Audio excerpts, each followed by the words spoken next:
Oo nga, this month, saktong-sakto yung topic natin kasi LIS month ngayong November. And we'll be talking about advocacy and parang very appropriate dun sa Fly Congress team din natin, di ba? May outreach. And usually, ma'am, di ba sa Fly Congress, dun nila dinidiscuss yung mga nasimulan nilang advocacy, kumusta na, how successful it is. So, appropriate yung topic natin for today. Especially, election year ngayon supply and lahat yan, babalikan natin kasi it will be part of the President's report, di ba? Parang ganun. Oo, magkakaroon na tayo ng bagong officer sa lahat ng mga regional council at saka yung National Board of Trustees. Election year din po ng bansa. Promote na rin natin si Ma'am Grace. I-campaign na natin dito si Ma'am Grace. Oo, exciting times. Si natin, Reyes. Yes. Winner. Ano bang banner niyan? Ma'am Grace for? Ito sila na magaling gumawa ng hashtag eh. Oo. Nasa GC natin yun somewhere. Oo, naalala ko pa nung nasupply ako, Rhea Apolinario. Sino bang? G na G, within MG. Oo, parang nakakatawa. Ginawa na nila ng banner. Tsaka mga hashtags. Okay. So, sige, I think pwede na tayo mag-start ng ating dahil nandito na rin naman tayong lahat. So, good afternoon. Welcome to Coffee Break, Reflections and Conversations. I am Janny Surmieda. Coffee Break is a relaxed discussion on management principles over coffee, tea, or your choice of drink. I am Rowena, Apolinario, your resident mama and tita. It's a virtual pantry where we meet our colleagues and friends in the LIC world. I am your coffee buddy, Dan Dorado. And I am Dridge Reyes with a cup of positivity. So stop working for a moment, grab your drink of choice, and join us, the management faculty members of SLIS, on a well-deserved recess.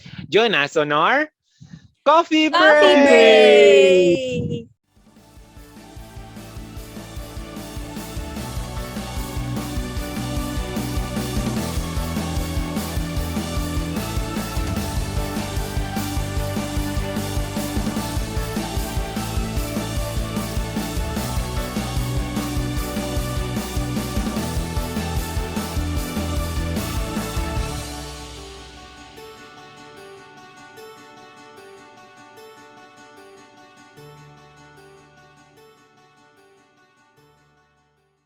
Last October, we talked about working in multicultural organization with Dr. Reyes as our guest speaker.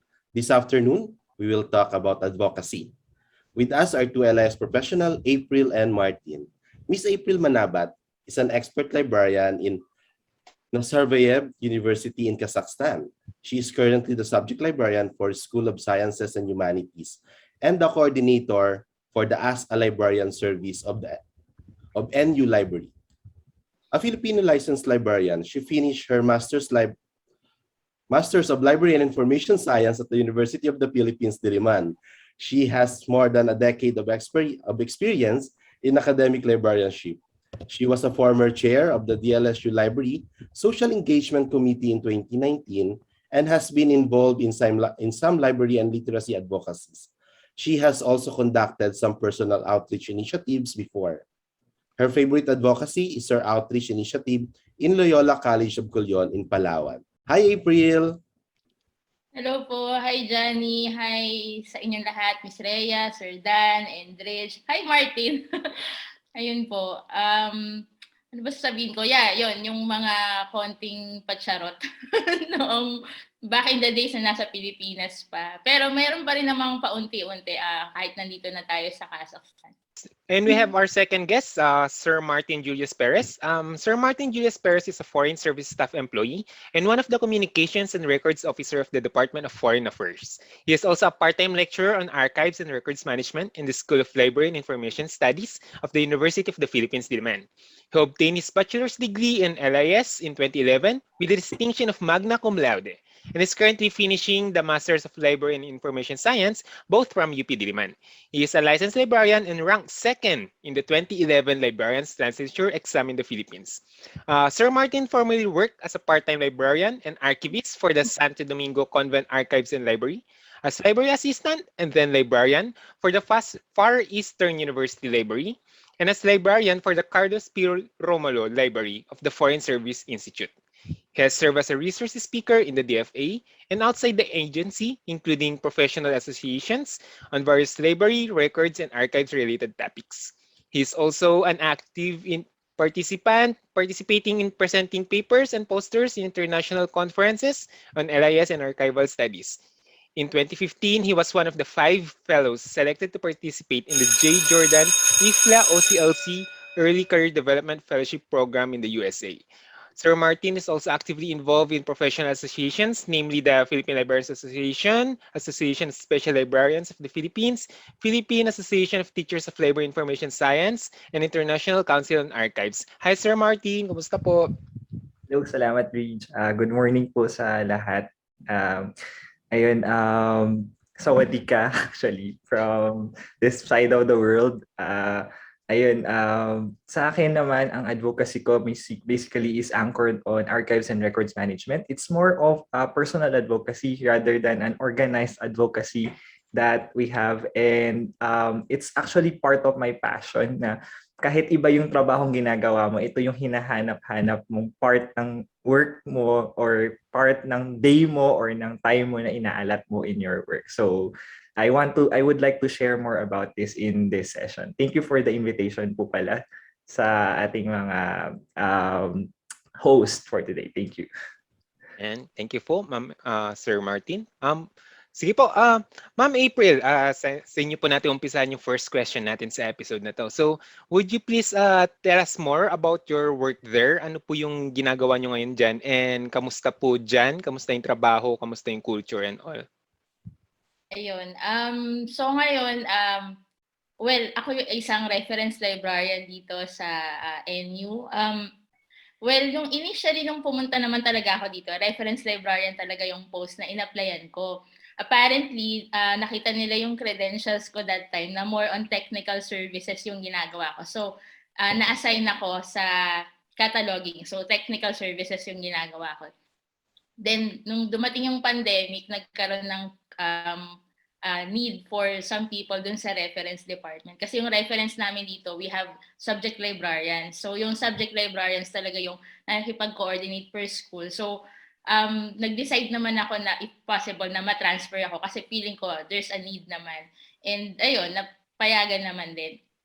Tapos, ayun, so naging from July 29, 2020, naging na ako, subject librarian ng School of Sciences and the Humanities. So, aside from that, meron kaming as a librarian service. So, nagko-coordinate din ako doon. So, kasama dito yung mga chat services, make an appointment ng librarian, gano'n. So, meron din kaming parang dashboard na minomonitor lahat ng queries na dumarating for the library. So, yun yung basically yung trabaho. Tapos, on the side, meron kaming mga events, yun. So, yun, nagkakaroon naman ng chance na pag nag-organize ng mga conference or mag-organize ng event for the library or ma-promote yung library yon. Tapos, generally, yung ginagawa namin, library instruction din. So, meron akong mga classes na tinatawag every now and then kapag nag-request yung faculty. Meron kaming information literacy program na with 4 modules na yun yung mga ginagawa naming pagtuturo. So,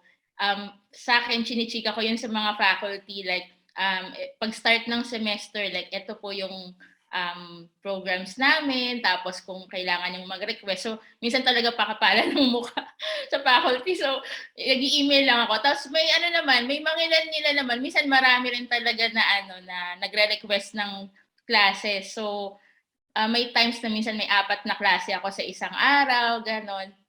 So, depende rin sa mga faculty. Tapos, on the side, may mga nagpapa-appointment on how to search for information, ganon, evaluating sources, pag-check sa database, yung mga ganong klase. Yun yung sa work. Sa dito naman sa culture, okay naman. So far, magdadalawang taon na rin ako dito. Medyo okay naman yung mga kasama ko. Siyempre, may struggle din talaga sa language. Ang hirap din kasi, lalo na kapag yung makipag-usap ka. Minsan may meeting din na hindi mo na naiintindihan, hinahayaan mo na lang muna silang mag-usap kasi hindi rin sila masyadong makakonverse in English. So, ginagawa lang nila pag meeting, itatranslate, ganon. Kahit konti lang ng maintindihan mo lang ng konti. Pero sinasabi naman nila na parang hindi na namin kayang, parang gusto namin i-express to in Russian or in Kazakh language. Hinahayaan ko lang din sila. Tapos, ayun, so far yung mga tao, accommodating naman, culture, ganon. Medyo naman sila, ano ba tawag ito? Okay din naman silang makisama, kumbaga, okay din naman. Tapos malamig lang, yun talaga, struggle lang talaga yung sa lamig. Kaya yung sinasabi ko kanina, ang hirap magtapon ng basura kasi talagang full battle gear ka kapag lalabas. Ayun, so far, kaya naman, nakaka-survive. Yan. Maraming salamat po, Ma'am April. Sobrang busy and I can't really imagine mas mahirap nga minsan magturo ng mga nagtuturo, teaching the teachers, tas may language barriers pa. So, ayan, maraming salamat po. Kayo po dyan, Sir Martin, kamusta po yung work? Kamusta po dyan sa inyo ngayon? Okay, for everyone's information, I'm currently based now in Thailand. So I work for the Philippine government still. I started sa DFA in 2014 as an archivist. So in the DFA kasi there is a progression in career. So I took the step to be posted somewhere outside the Philippines abroad, but still working for the Department of Foreign Affairs. So yun pa rin yung main association ko dito sa Philippines. So, bigyan ko muna kayo ng naging work ko sa Philippines before nung nasa DFA ako. So, as an archivist, it's part of a big chunk of my work is to build the DFA archive. So, ako yung technical staff na hinire to start it on scratch. So, yun yung parang isa sa mga naging big challenge sa akin, how to start it with, at actually hindi nakalagay yung foundation niya. So maraming mga bagay na kinonsider sa pagbuo niya, and dahan-dahan siya, sobrang dahan-dahan siya. Actually, it took us maybe more than 5 years para ma-fully realized yung DFA archives currently. And then in every career of employee of the DFA, there will be a chance na mabibigyan siya ng opportunity to be posted abroad. So yung tinatawag nating foreign posting. So I grabbed the chance, and this year I'm now working as a records officer and communications officer for the Philippine Embassy in Bangkok. So maybe unconventional for a librarian na makarating sa ganitong klase ng trabaho. Pero kung titingnan mo, it's like a records officer lang sa isang government agency dyan sa Pilipinas. So parang ganun lang din po yung trabaho. It is not really actually about doing the work of a librarian, pero I believe that these are the jobs na kinakailangan ng skills ng librarian. So malaki yung naitutulong ng skills ko and knowledge ko on library information science, and particularly yung sa records and archives management sa pagpo-fulfill ng job. In my normal day, siguro I handle the communication systems of the embassy. So lahat ng maiisip ninyo na communication system, from mail to email, and even sometimes the telephone. And also yung after nung regular na interaction with the communication, yung sa dulo na part, yung how do you process the records, filing of records, and so on. So it's all in my responsibility, but still decentralized naman yung system natin. So there are others who also assist me or help me in the job. And ayun, just like in any government agency, we are doing multitasking. So marami pa ring mga other tasks ang na-assign sa akin. So ito yung job na naisip ko na nakakatulong yung skills ko as a librarian sa organization, sa managing ng mga materials, and also in preserving them. So, ayun, yun yung work.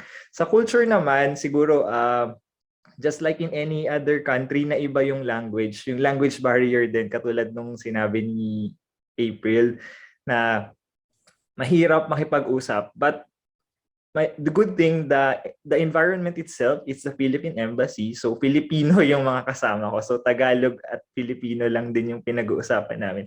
We converse in English with our clients, especially dun sa mga Thai. But we are still struggling in expressing the thoughts, or yung simpleng pagbili mo lang ng mga pagkain sa labas, kailangan mo lang memorize yung mga basic phrases, or maybe masanay ka sa turo-turo system. So, ganun lang siya. But nakakatawa din na marami kang it's a learning experience din. Yung culture nila at yung language nila is ma-expose ka sa kanila and then matutunan mo rin. So, for now, we are trying to learn Thai. At inaral namin yung Thai kahit basic lang. Pero mas mahirap kasi ang isang language na may sariling writing din na aralin mo. But ayun, little by little. So bago pa lang din ako, I'm still exploring the country and the place, and COVID happened. So when COVID happened, sobrang madami ring naging changes and restrictions. So we're just confined in the office and house as of that moment. So ayun. Meron akong tanong doon. So Martin, since Foreign Affairs, did you have to take the Foreign Service exam? Or yung mga ganon, parang foreign service officer ba yung level mo and all? Yes po. For that po, I am the technical staff. So meron 2 categories po, yung sa officers and sa staff. So sa case namin, kami yung nagsimula dun sa mga grassroots, kami yung mga alalay technically, or kami yung mga staff ng mga officers. So we do the technical staff, the groundwork for them to the administrative side. Actually, we are the part of the administrative side of the work of the department. And the officers, sila po yung path na nagiging ambassadors, sila yung mga path na nagiging, sila yung nakikipag-usap, sila yung mga frontline, not the frontliners, they are the, nasa harap, sila yung naka-front doon sa mga pictures. So they are the ones representing, while we are at the background po of the work. Ayan, napaka-informative nung sagot ng ating dalawang si April sa si Martin. Pero maiba ako, no? So since nandito tayo for today and to talk about advocacy, maybe you can tell us what advocacies are you passionate about? No? Maybe we can start with sino ba? Since si Martin ay nagsasalita, maybe we can start with Martin. Okay, siguro, actually, sabi ko nga kanina, yung advocacy ko is more on a personal level. I really advocate for archives and records management, basically on its awareness and appreciation. There is actually, napansin ko kasi na parang, dahil hindi siya profession in itself in the Philippines, it is always connected with records officer or yung filing lang ng mga records na luma or parang binabaliwala lang siya. So I actually try to help in changing that mindset. So and ayun na nga, part of my advocacy is finding that task in every work that I join in. So yun yung nakakatawa. When I joined as a librarian sa Far Eastern University, as an academic librarian, hinanap ko pa rin yung work na related sa archives and records management, and I find it in the rare books collection of the library. So prior to that, I work in the Santo Domingo Archives. That's actually an archive. So doon ko rin nakita yung halaga nung work na yon. And at the same time, when I try to search for work, yun yung mga nakita kong big opportunity where I can put on your passion. Actually, yun yung nagpo-fuel sa akin. Yun yung isa sa mga nagpapasaya sa akin doon sa work na I'm helping in this work. So, yun yung isa sa mga advocacy ko po. And also, another advocacy rin na nasa tingin ko on a personal level din for me na meron ako na I'm passionate about is to serve the profession. So I'm part of the librarianship profession or the LIS profession in the Philippines, and I always wanted to work and to contribute something to this profession. So naisip ko nga before as early as before, yung ginagawa natin, it's not just about work. Aside from work, mayroon na tayong natawag na extracurricular activities. And extracurricular activities involves yung mga joining organizations or association, and maybe being running for officership, kasi itong mga voluntary naman to, we are not really actually paid for this job. And aside from that, yung kung may mga activities, you support them and keep it growing. Kasi parang sa tingin ko, we are the new generation. We are the new generation who will continue the work of the former generation dun sa work na yun. So, yun yung advocacy ko na hindi ko maalis sa akin kahit may iba akong ginagawa, hinahanap ko yung dalawa na yun. Totoo yan. Actually, I agree with Martin. Sometimes yung advocacy natin, it fuels us to do our work, no? And kadalasan ito pa yung nag-aano sa atin, nag-aalis sa atin ng burden nung trabaho natin sa opisina, no? Thank you for Yes. that, Martin. How about ikaw, April? So, ano yung mga advocacy na passionate ka? Okay. So, well, initially, yung advocacy ko talaga dati is almost the same kay Martin, pero more on sa cataloging kasi dahil nga na-expose ako from the very beginning. Nasa technical services ako. So, parang sa akin, parang pag nakita ko na ay kaya kong i-catalog to or kaya kong makapagbuo ng call number out of this, or pag nakapunta ako sa isang library, yun yung tinitignan ko dati. So, parang siguro in some ways sa iba parang racket yung mag-aayos ng library, ganun. Pero parang sa akin, gusto ko siyang ginagawa kasi alam ko parang librarian lang yung makaka-create ng call number sa books. Yun yung mga naiisip ko.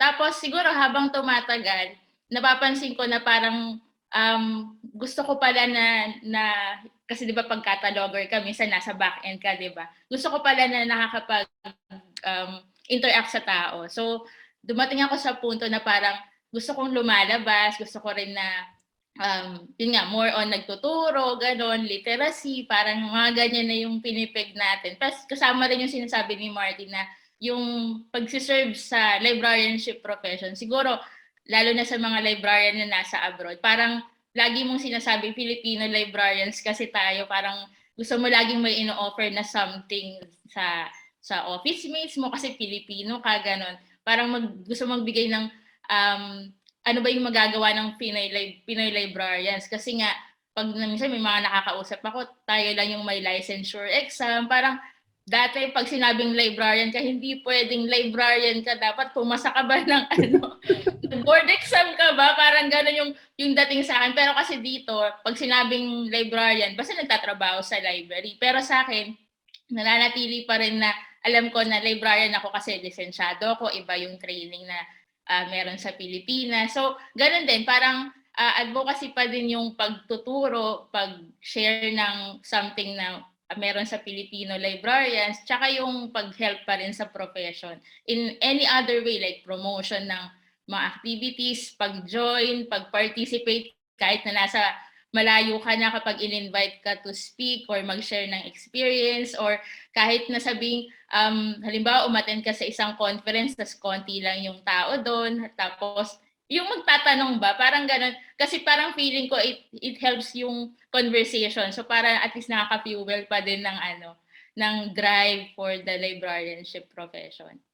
Ang ganda ng mga advocacies nyo kasi these are things na minsan napapabayaan na or hindi na masyado nabibigyan ng atensyon sa profession natin.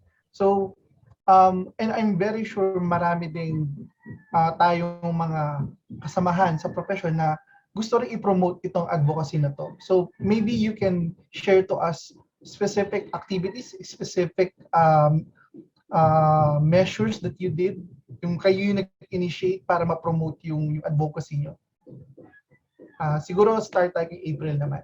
So, well, yung recent kasi na mga advocacy ko talaga dati, like mga literacy workshop or more on literacy lang in any ways, like pagbibigay ng simpleng products like lapis at papel, ganon, pag yung huli namin ginawa sa Palawan, yun, nagbigay ng information literacy workshop, ganyan. So, yun yung mga kinakareer lang, medyo mahirap siya gawin kasi syempre at that time, personal advocacy din kasi siya. So, parang kinausap ko lang yung librarian that time, pati yung president doon. Kasi mga ano naman siya. Parang may initial conversations naman na tas tumutulong na rin naman dati. So, yun yung mga medyo ginawa noon. Tapos, tama ba yung sagot ko? Biglang napaisip ako. Mga anecdotes nung Yan. process of advocating your platform. Yun, tapos yun lang, promote, parang sinasabi mo lang kung ano yung, you're laying out the plans, kung ano yung gusto mong mangyari. Siyempre, kapag tinatanong mo sila, make sure na parang hindi sila mabibigatan. Kasi nga, sila yung parang beneficiary mo, tapos nagbibigay ka ng help eh. Parang, hanggat maaari, wala sanang masyadong, yun nga, parang burden sa kanila kapag nag-share ka ng, ng advocacy mo. So, yun, basically, ganun lang naman. Medyo mahirap sa umpisa, medyo mahirap kung paano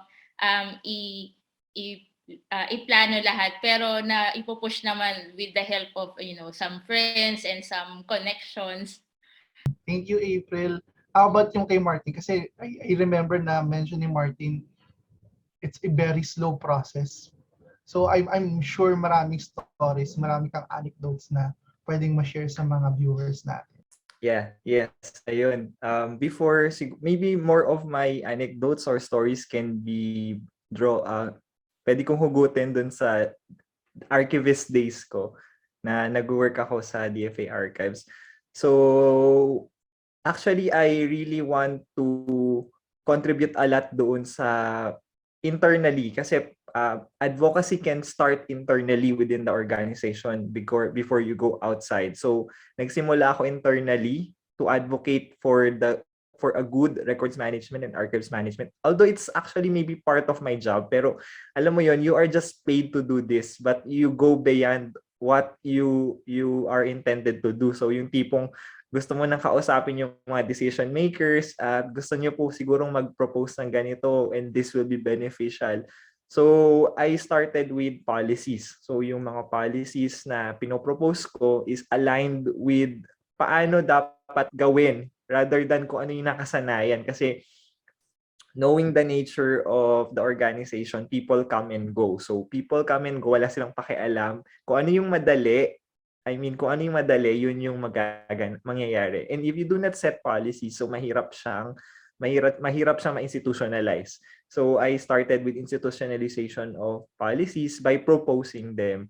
So little by little, ayun, so back to the basics of the technical job. So kung ano yung mga dapat gawin, i-remind sila, magkaroon ng awareness seminar. So yun yung isa sa mga hindi makakalimutan kung maybe achievement or part ng advocacy na rin and work and advocacy. So parang magkasama na siya. Yun yung I think it's the ideal thing eh. You are working and earning for your advocacy. So yun is yung we held a webinar.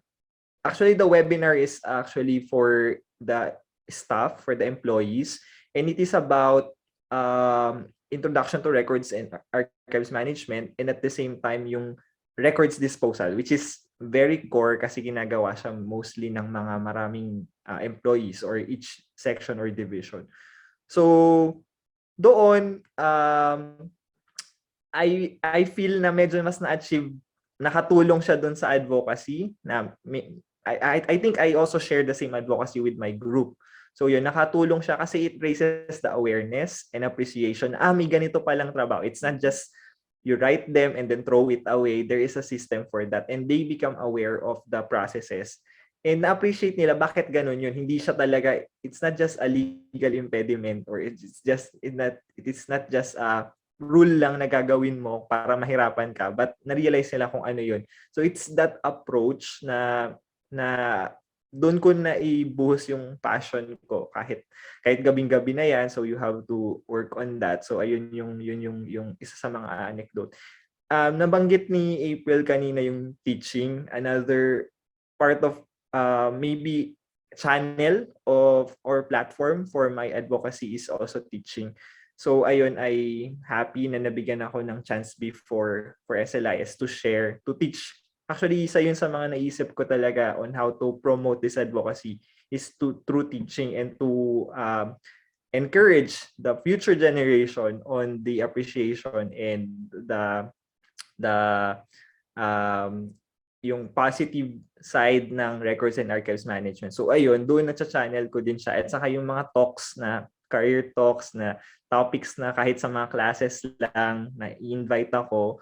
And then yun yung mga hindi ko talaga pinapalampas, lalo na kung records and archives management, and sometimes even kahit walang bayad yan.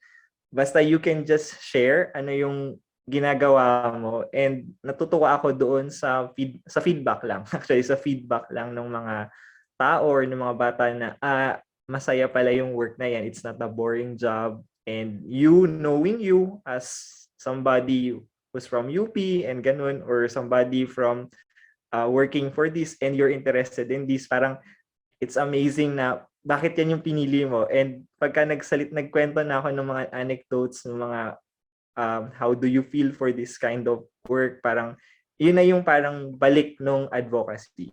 So I can say na hindi talaga siya organized advocacy like putting an organization or putting an association or maybe specific projects, but ini-inject ko yung advocacy ko through my work and through the side stuff na ginagawa ko po. Ayun, before I also forgot, another platform is online. So ngayon, siguro more online na yung pag-fulfill ng advocacy or pag-contribute dun sa advocacy by simply sharing yung mga activities or yung events. I do not have a page, but before I joined a group of archivists archivists kasi hindi naman sila lahat librarian, who advocate for archives and records management. So nagsimula yun sa isang International Archives Day, and then nag-share kami ng mga bagay-bagay about records and archives management. Although medyo mahirap kasi mag-maintain din ng page, lalo na kung you have a very demanding job. So medyo na stale yung page na yun. So it's also part of that advocacy. So ayun po. Yun so far yung ways on how I proceed with my advocacy. Ang ganda nung nasabi ni Martin at ni April na kahit nag-overtime ka, kahit walang bayad, kahit konti lang yung ma-attend, they still do their advocacy kasi yun yung passion nila.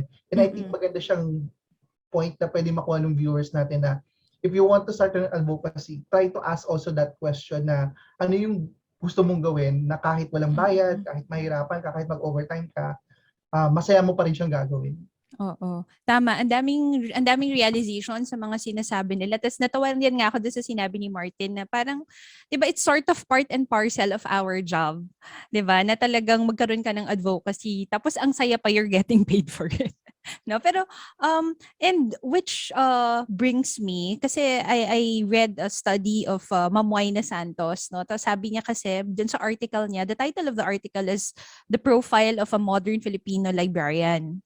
So an examination of perceived competencies, and tinanong niya yung mga estudyante, actually mga MA students na ito, tapos tinanong niya kung ano dapat yung mga competencies na meron, modern Filipino librarian na meron. So aside from the traditional skills, syempre yung meron ka dapat mga cataloging and classification, indexing and abstracting, na-highlight din yung importance ng non-traditional skills na na-include talaga yung advocating for a cause. So nakakatuwa na yung mga generally, relatively younger LS professionals, they're really into advocacy and advocating for a cause. At nakikita natin ngayon yan kay April and kay Martin. Kay April, kasi I've seen you I remember when we were working sa UPLSAA, April, pumunta ka talaga ng liblib na lugar. Oo, sa Palawan para gawin yung advocacy mo. So nakaka-inspire na parang sinasama mo siya sa work na of some sort. Tapos ganun din kay Martin. Ang question ko is, how do you make it succeed, no, yung advocacy, especially now that you're abroad, diba? And si April used to help some libraries, community libraries here in the Philippines. No? So how do you make it succeed? Especially now that you're in abroad, do you manage, meron ka bang mga tao dito, April, sa Pilipinas na pumupunta pa sa mga communities, or how do you do it now? Yeah. So, medyo mahirap po talaga kasi dati nakakapunta-punta pa. Talagang sumasakay pa ako ng mga truck-truck noon. Parang, nung meron akong mga sinalihan din na initiatives na parang pumunta kami ng Mindoro na kailangan sumakay ng truck kasi dadalhin yung mga goods, gano'n. Ang hirap po ngayon kasi syempre pandemic, tas malayo. So, ang ginagawa ko, syempre, webinar kung kakayanin. Pero kung hindi naman kakayanin, let's say yung sa taga Palawan, syempre mahirap yung internet connection nila. Hindi ko naman pinipilit. Parang okay lang kung gusto nilang magkaroon ng simple talk, okay lang. Pero kung ayaw or hindi kaya, ang gagawin na lang po, yung magbibigay na lang ng something. So, nung last time, dahil nga nag-pandemic, tas naging module based. So, ang kailangan nila mga bond paper, and then yung plastic envelope, tsaka printer. So parang yun yung naisip ko, paano kaya ako makakatulong? Syempre, yun lang yung pwede kong gawa. Parang kung kakayanin makapag-build ng or makakonect with some friends na mag-build tayo or maghanap tayo ng pwedeng, let's say, mga 150 or 280 pieces na plastic envelope, paano. So, minsan mahirap talagang mag-ask for help. So, ako na lang. So, ang gagawin ko, I will ask yung some friends, tapos that time kailangan ng printer. So, tinanong ko yung kapatid ko, sabi ko, ginagamit niyo ba yung printer dyan? Kung hindi naman, kasi colored naman yata yung gagamitin ng mga kapatid ko. May extra pang printer. Yan na lang yung ipadala natin. Hindi naman siguro, gumagana pa naman. So, yun po, bumili kami, nakiusap ako dun sa kapatid ko na bumili sa Divisoria ng ganito kadaming envelopes kasi para sa mga estudyante, buong school na kasi yun eh. Tapos naglagay kami ng konting plastic envelope and coupon band, and then yung printer. So pinadala namin siya sa Palawan. Tapos yun, may ibang friends na tumulong naman na parang sige, bigyan ka namin ng konting some funds para mapadala to sa Palawan kasi mahirap dahil yung Kulyon isang isla pa siya, hindi talaga siya dun sa Coron. So hassle talaga sa kanila para kunin pa yung materials, or inisip ko rin what if ibigay na lang sa kanila yung pambili, pero sabi nila, Miss, mahirap kasing bumili dito kasi nasa isang isla pa kami. So maganda kung yung gamit na mismo. So yun po, may yung kapatid ko tsaka yung ilang friends na nag-help. Pero basically yung kapatid ko kasi syempre nauutusan ko siya na pwede mo ba itong iayos, tapos ipapadala dito, kukontakin si father, ganyan, or kukontakin yung principal para abangan yung shipment. Mga ganun lang po muna ngayon kasi medyo mahirap ng mag-mobilize dahil pandemic. So, ang nakakatuwa, April, kasi may mga tao, I think yun yung very important, no? There are people helping you, no? Parang you're the one leading it. Siyempre, ikaw yung nagfu-fuel talaga to push those people to help you. And talagang naka-highlight yung importance ng people working with you. It's like teamwork, no? So, oo, na buti naniniwala din sila dun sa cause mo, April, because these are non-librarians, di ba? Yes po. Well, yung kapatid ko medyo naman siya kasi teacher din siya eh. So parang sabi niya, sige, dahil nagmo-modular din sila sa public school. So naiintindihan niya kung bakit kailangan. Tapos yung ibang friends naman, siguro nakasama ko na rin sila dun sa ibang mga advocacy dati, or at least nakikita nila kung anong mga ginagawa ko noon. So kaya siguro tumutulong din sila. Pero yun nga, mahirap. Ayoko rin naman kasing mamilit. Like, if I don't have the platform really, parang meron lang akong social media, hindi naman ako laging active. So parang kung may makakita man lang sa story ko or sa my day or sa post na yon, okay na. Pero kung hindi, syempre, may advocacy ka gusto mo talagang tumulong. Regardless kung merong magbigay o wala, kung ano na lang yung kakayanin, naiintindihan naman nila. Oh, salamat, April. Ang ganda naman noon. So, sa mga nakikinig sa atin, nanonood, no, kung you feel the same way, no, yung helping communities, ganyan. Andyan lang si April, i-friend nyo na siya sa Facebook. At doon siya nagpo-post. Ayan. Okay, pumunta naman tayo kay Martin kasi sabi ni Martin, it's more of a personal advocacy, diba? Parang wala siya talagang organized advocacy, pero Martin, talaga namang I've seen you very active in associations, talagang eating a lot of your time. Diba? And you mentioned something a while ago na nagjo-join ka ng, ano yan, you give your service, you give talks sa pagtuturo. No, can you tell us more about it? Like, how do you make it succeed in a way na tuloy-tuloy pa rin siya, Martin? No? Kasi, do you still do that advocacy there in Thailand or dapat sa Pilipinas lang? So, yung ganon. Tell us more about it. Yes, I think medyo nag-a-adjust pa po talaga ako sa situation right now because first time ko rin mag-work abroad and to be away from home. So, coincidentally or maybe positively, COVID happened and it changes the landscape on how we deliver our services or deliver our advocacy in its sense.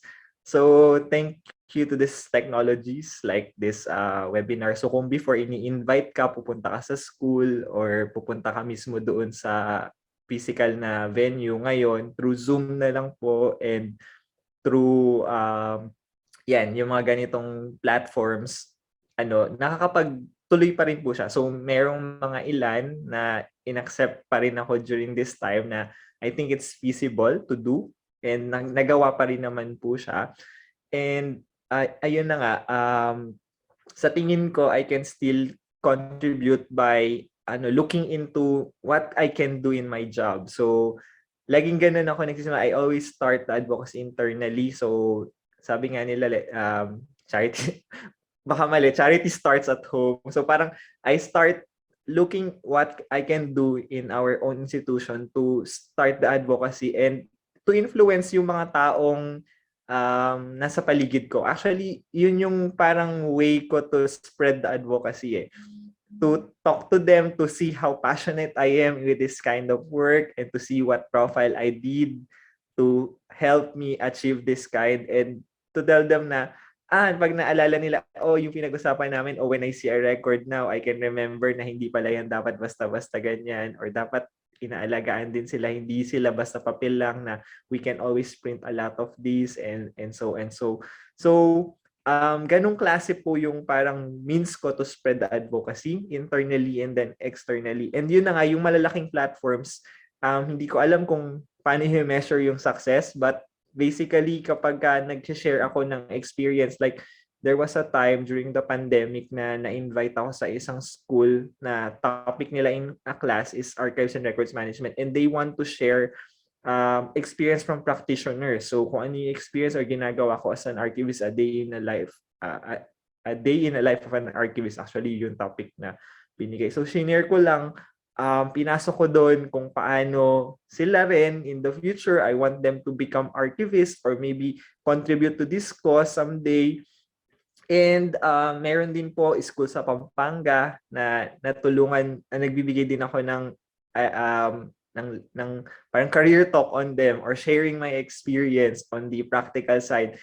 And maybe to say na successful siya, yung tipong at the end of the lecture or at the end of the sharing, masasabi nila na maybe I can at least consider becoming an archivist or becoming active in this kind of work in the future. So sa tingin ko, there would be so much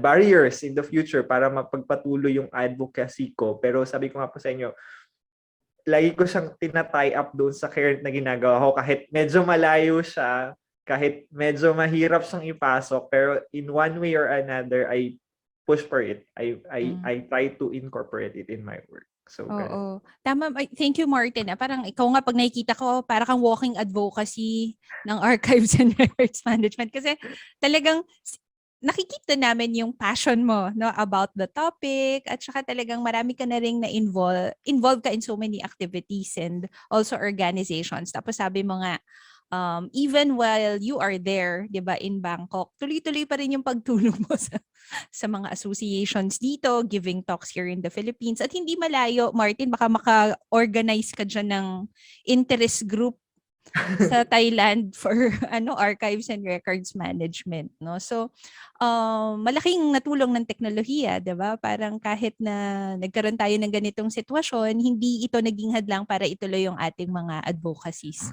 So maraming salamat sa inyong mga passion dahil tuloy-tuloy pa rin na ginagawa niyo yung advocacy niyo despite of. Ayun. So, Ma'am Rhea, na-curious ngayon tuloy ako. Given na they are doing their advocacy for quite some time now. And for us na, for example, kami, Sir Janny, we have this advocacy na sinimulan namin. Is there a formula or a template for a successful advocacy?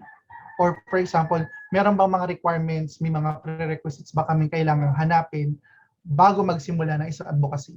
Maybe sa tingin ko, importante na talagang advocacy mo siya, hindi siya advocacy ng ibang tao. Importante na ma-realize mo na the passion to do that or to support that advocacy internally comes from you. And hindi mo siya kinokopya lang dahil that's what is the trend, parang ganun, or that is what you feel like doing. Kasi pag naubos na pag napagod ka na, saan ka nahuhugot ng lakas to continue?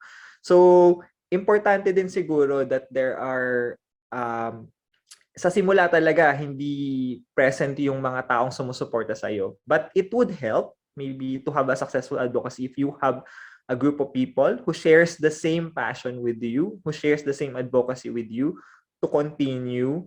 And actually, yun yung medyo magic or weird with advocacies kasi kahit wala masyadong resources, nakakapag-continue tayo if we are really passionate about that advocacy.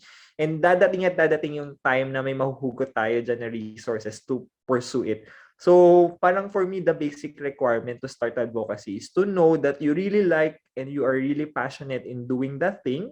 And second, you are willing to share and you are willing to spread this advocacy to other people so that they can help you in some way or another in pursuing this advocacy. And then later on, everything will follow.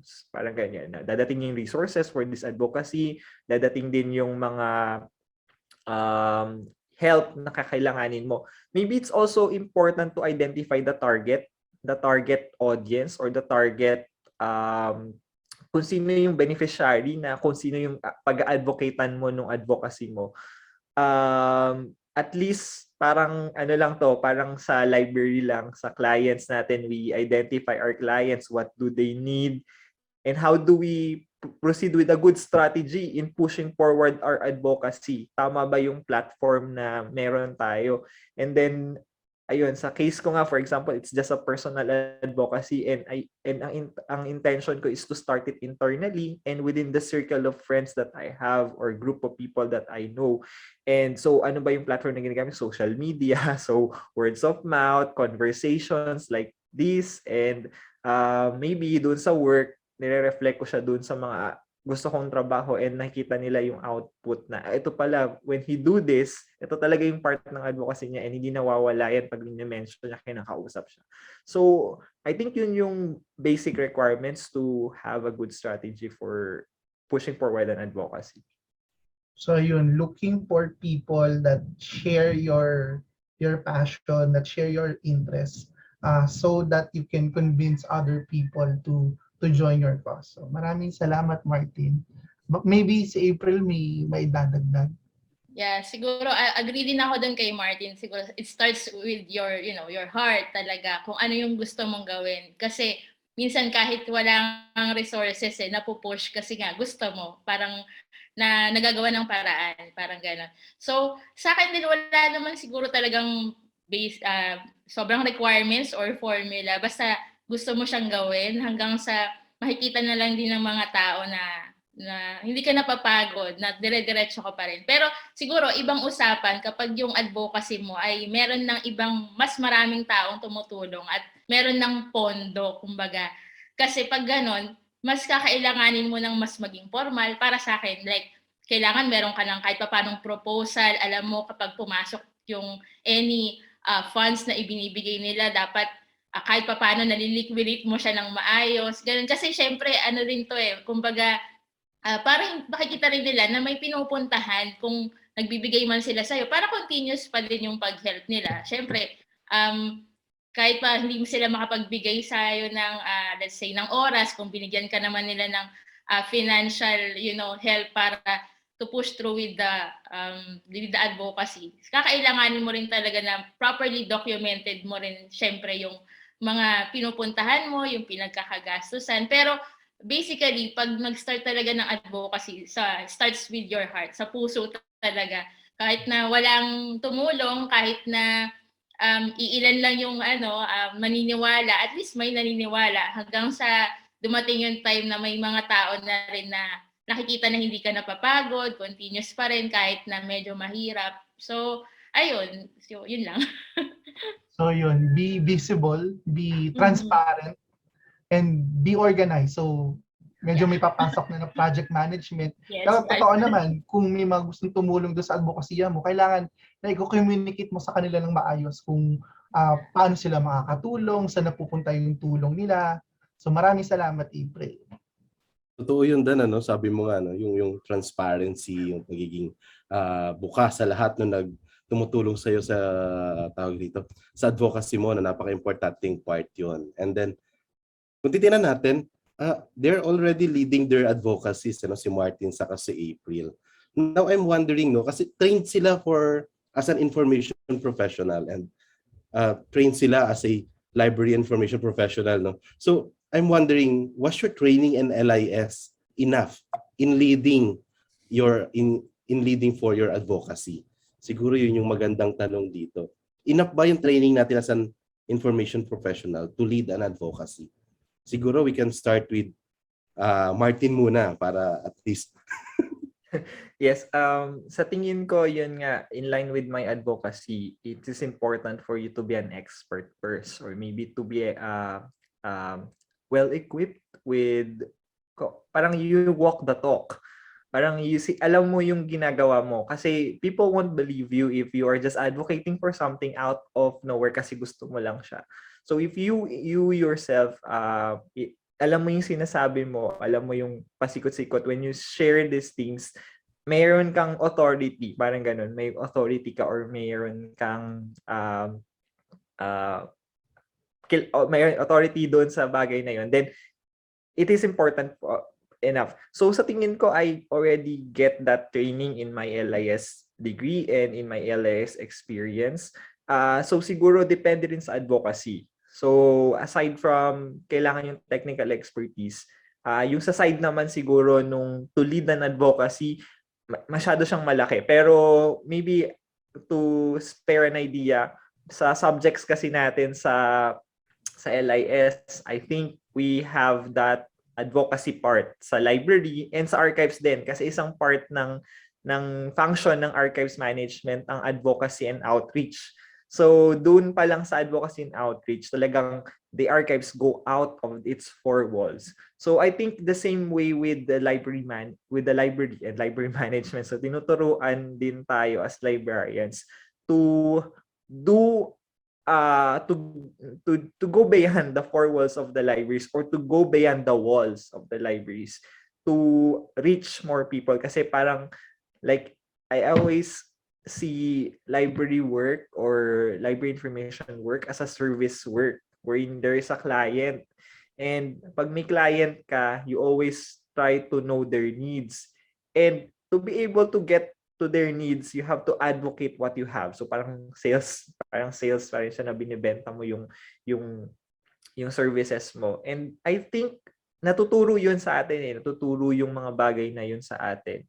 So pwedeng mag-capitalize dun sa knowledge na yun or dun sa lessons na yun na natutunan sa LIS training natin.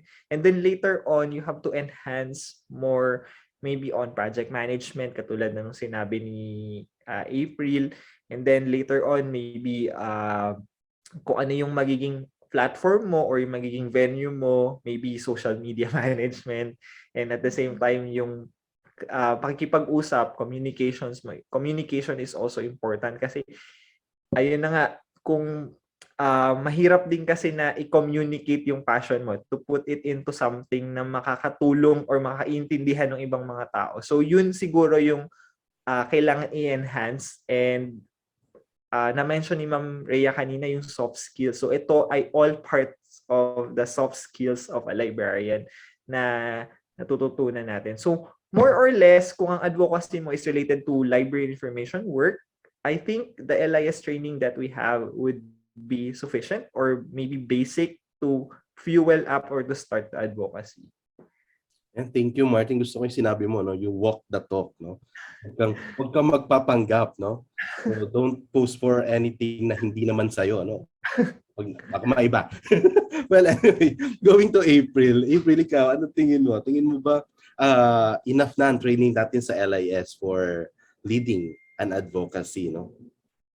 Palagay ko naman enough naman siya. Yun nga, kagaya ng sinabi ni Martin, pwedeng mag-capitalize kasi dun eh. Pero syempre, pag nasa classroom kasi tayo, syempre, minsan, most of the time, theories talaga yung naituturo natin. Iba pa rin talaga kapag na-apply mo siya sa work. And then, habang tumatagal, nakikita mo rin yung value. Kasi nga, service-oriented tayo. So, syempre, depende sa audience. Hanggang sa dumarating na yung punto na hindi lang sa clients na nasa office ka nakakapag-serve, kundi kaya mo rin mag-serve sa labas. Kasi in some ways, may parehong platform din. You're giving your service, nagbibigay ka ng literacy, or yun nga kay Martin, records management, tinuturo mo sa kanila kung paano yung value ng records, ganon. So parang feeling mo, hindi lang siya nababox dun sa ginagawa mo sa classroom or yung ginagawa mo sa office. Kaya mo rin siyang ilabas sa community, yun nga, through your advocacy. So, sa palagi ko, sapat naman siya.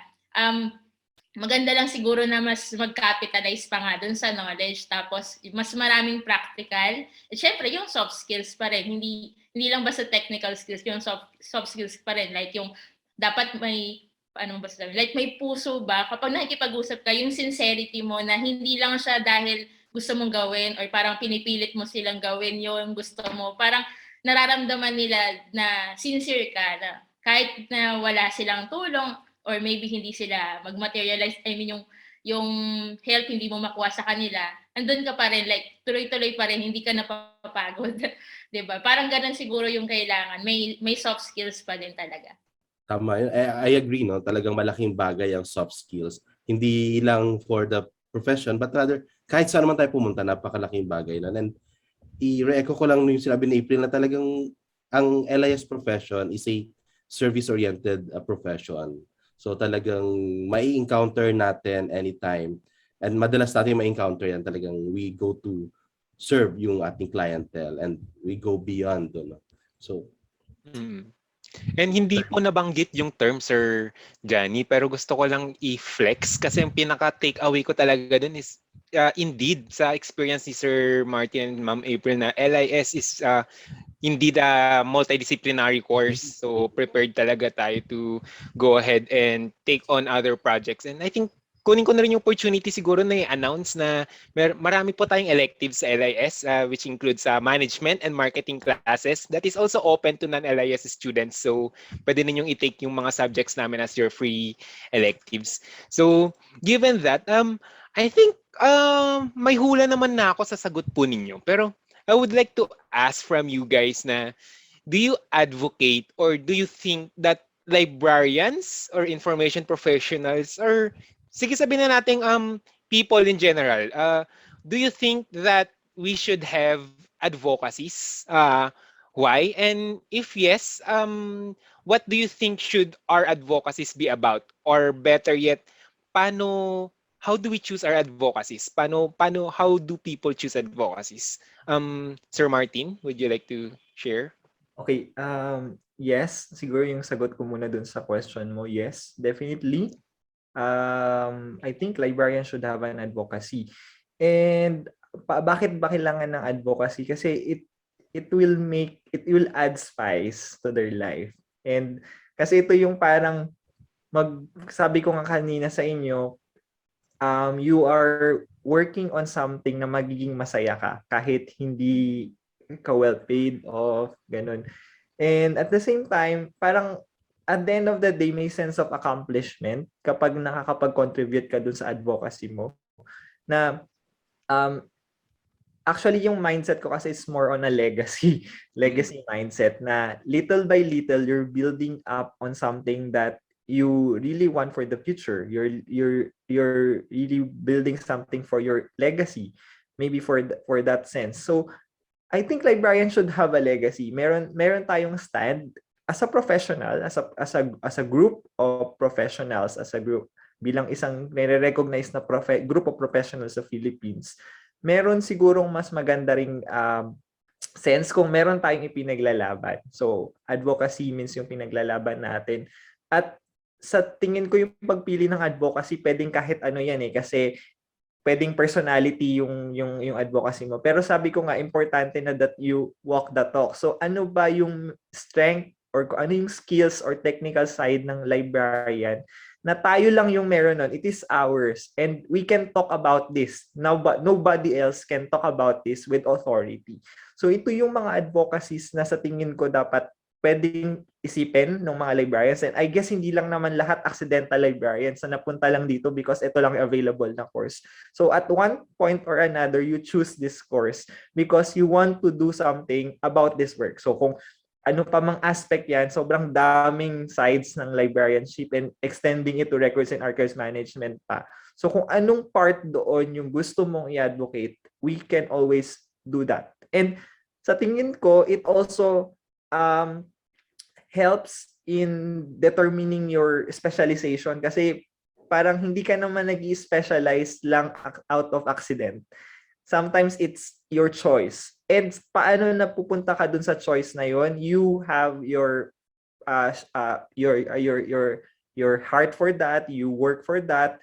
So ayun yung nakita ko lang na importansya ng advocacy for librarians, and dapat talaga magkaroon tayo ng advocacy to be able to continue the work para hindi tayo mapagod. So yun, para hindi tayo mapagod, fuel up natin yung ating trabaho, hindi yung parang 8 hours na sa library lang ako and I will always do that. So kung walang advocacy, at hindi yun talaga yung maiisip mo, mararamdaman mo yung pagod and everything negative about what you are doing. But if you feel it with advocacy, later on you will say na okay lang, kaya ko pa and I can help contribute to this cause. So ayan.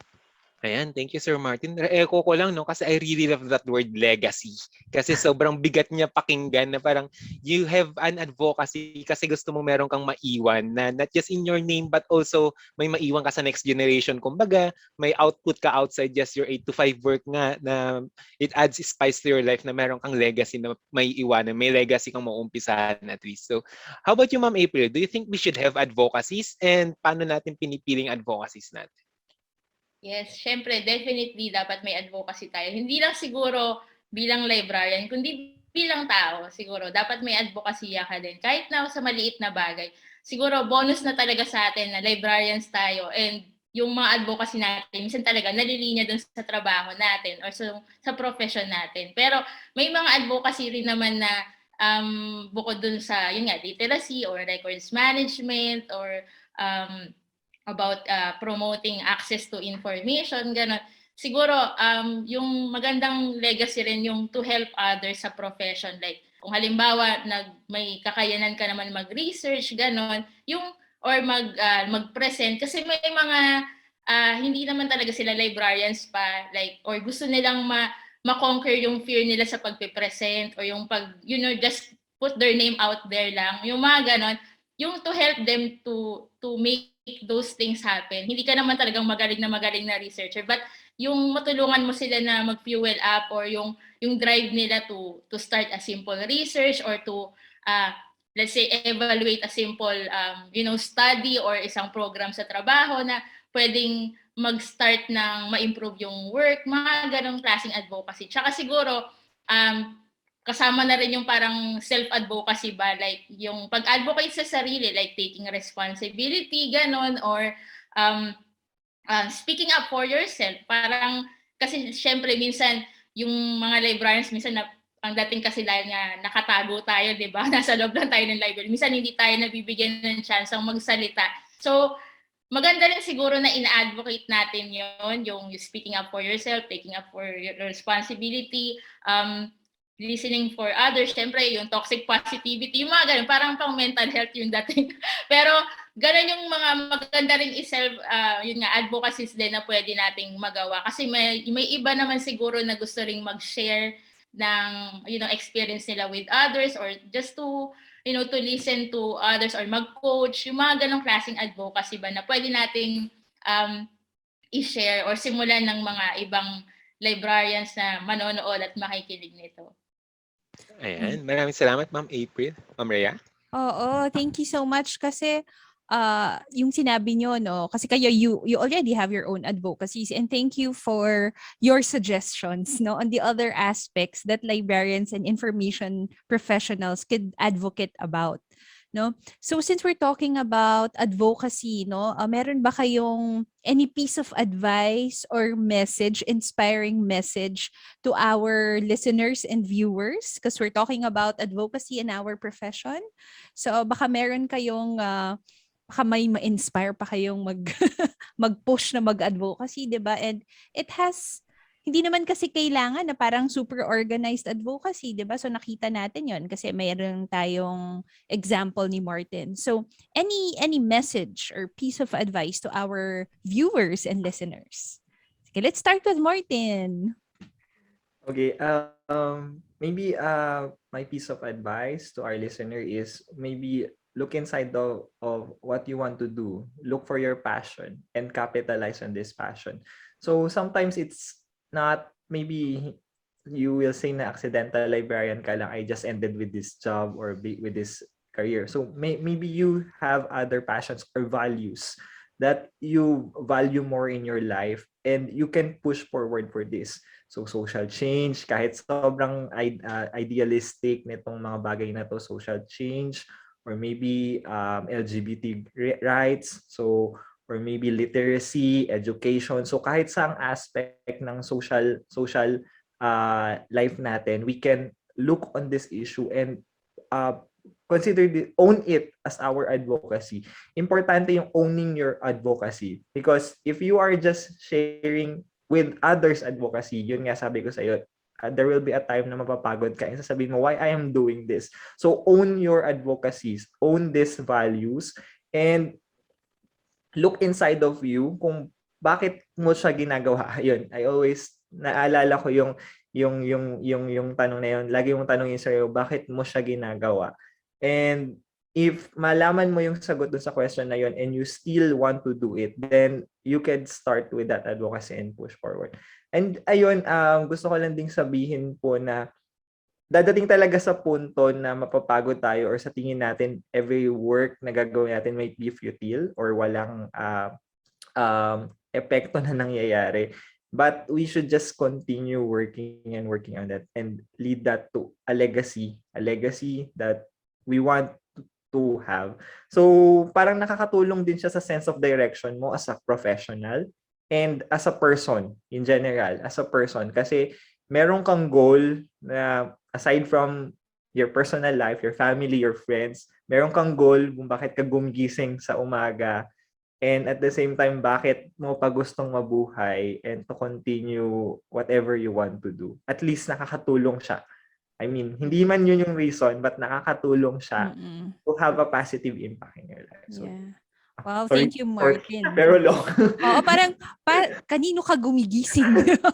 Parang ganyan. So, maganda yon na you have something to hold on to, 'di ba? And I think especially now, with a lot of things happening to us, if there are some things that inspire us, 'di ba? Ito 'yon pwedeng yung advocacy natin. So, magandang message 'yan, Martin, para sa ating mga viewers, no? Thank you so much. April, you might want to add on it? Yeah, siguro, yun. Start pa rin sa puso talaga. Ano ba yung passion mo? Sabi nga ni Martin, bakit ka gumigising? Para kayo ka nagkakape? Mga ganong klase ba? Like, siguro yun nga, hindi kinakailangang sobrang grand nung tulong, sobrang organized. Kahit na sa simple steps, like kung hindi ka talaga makapag-create or mapag-mobilize ng tao, kahit yung makita mo lang yung isang somebody na nag-start ng kanyang sariling advocacy, try to help them lang in your own little way. Or yun nga, siguro kailangan pa rin na kung kahit na medyo mahirap, nandun pa rin yung drive mo to help. Yon, hindi siguro nawawala. Kahit na minsan may mga taong hindi na lang din naniniwala, gano'n. dire-diretso pa rin. Kasi darating talaga yung punto na dun mo makukuha rin yung fulfillment. Sabi nga ni Martin, kahit hindi, syempre may iba ka pang mga life goals, no? Pero itong mga gantong goals kasi, ito yung nagpaparealize sa'yo na may value ka pala. I mean, you can extend your health, meron ka pa palang maitutulong, you're still relevant, ganon. At kahit dun sa pwedeng maging legacy mo nga siya, kagaya ng sinabi ni Martin. Pero yung siguro, kung hindi man siya dumating sa punto na talagang legacy ang dating, at least may mga taong naaalala mo na or maalala ka dun sa simpleng bagay na naitulong mo, sa simpleng lapis at papel na naibigay mo, sa simpleng oras na tinuruan mo sila, or nakapagbigay ka ng oras para ituro sa kanila kung paano ikatalog ang isang libro, paano mag-automate ng isang library, yung mga ganun bang klase. Yun kasi siguro yung maganda, yung nakukuha mo kagad yung impact nun. Medyo may katagalan para makuha mo yung satisfaction. Pero yung mga ganong klase na nag-thank you lang sila, sobrang na-appreciate nila yung ginawa mo. Sobrang laking bagay na laking dahilan para gumising ka ulit sa susunod na araw. Yun. Thank you so much, no? And yung nabanggit ni Martin, yung social change. And these simple things that we're doing, di ba, add up to parang a grander thing that really contribute to positive social change. So, ang ganda. Ang ganda ng ating mga ending dyan. Thank you so much. I'm sure maraming na-inspire. Baka nga maraming nag-isip, ano bang advocacy ko? Sobra po siya nakaka-inspire kasi Oo. despite pinag-uusapan nga natin na sobrang, syempre may mga advocacies na ang major nga na naging legacy nga siya. And at the same time, pinag-uusapan din natin na it can be as small as possible, even the simplest thing, even the simplest impact. The smallest advocacy can provide the smallest impact, pero it can grow to bigger things naman later on. Pero, so we are nearing our end of this episode. So kailangan kong itanong ating pinaka-importanteng question of the episode. Speaking of advocacies, ano pong drink ang gusto ninyong i-advocate sa mga watchers natin? Or ano yung usual drink of choice ninyo kapag you're doing your work, doing your passion? Ano yung kasama ninyong drinks? Ma'am April? Well, dito kasi sa Kazakhstan, sa Pilipinas kasi ay nagkakape tayo. So, nagkakape naman ako ngayon. Pero sa Kazakhstan kasi, madalas silang nagcha-cha. So, tea talaga yung kanilang, like every other meal, nagti-tea sila, ganyan. So, bukod sa kape, cha. How about you, Sir Martin? Sa akin naman, I'm a chocolate lover. So, my favorite drink is a dark chocolate drink. Nice. Sometimes also, syempre, hindi mawawala ang coffee. Ayan, maraming salamat po. Ayun, ako din po, personally, mas tsaa din talaga ako. Pero I still keep coffee products dito sa bahay for my friends and family. And sometimes hot chocolate din, every now and then indulgement. So with that, we would like to thank our coffee sponsor. We have Cafe Moksha. Cafe Moksha is a distributor and retailer of coffee and cacao products. And I think they ship nationwide and worldwide. Ayan, so maraming salamat po. Marami silang tsaa dyan, Ma'am April. Iba-ibang klase. Iba-iba. Minsan, meron yung black tea, tapos may mga parang flavors. Pero syempre, generally yung tsaa, wala naman talaga siyang lasa, di ba? Yung smell lang. So, may tsaa na parang amoy saging, amoy piña colada, mojito, mga ganong klase yung mga yung mga tsaa nila. Parang isa-isa yan pag pumunta dyan, Padala ka nga niyan dito, April. Yung mga piña colada, mojito. Ayun po, ha? convert na si Sir Janny from coffee to tsaa. Medyo malayong mangyari. Siguro taste test lang ako. Kailan kaya uuwi si April? Oo nga. Inabutan tuloy tayo ng time. Yeah, nag-bell na tuloy. Well, anyway, thank you so much, April and Martin. We hope to have you again in our future episode of Coffee Break. So join us again next month as we discuss another important management topic and issues here in Coffee Coffee Break! Break!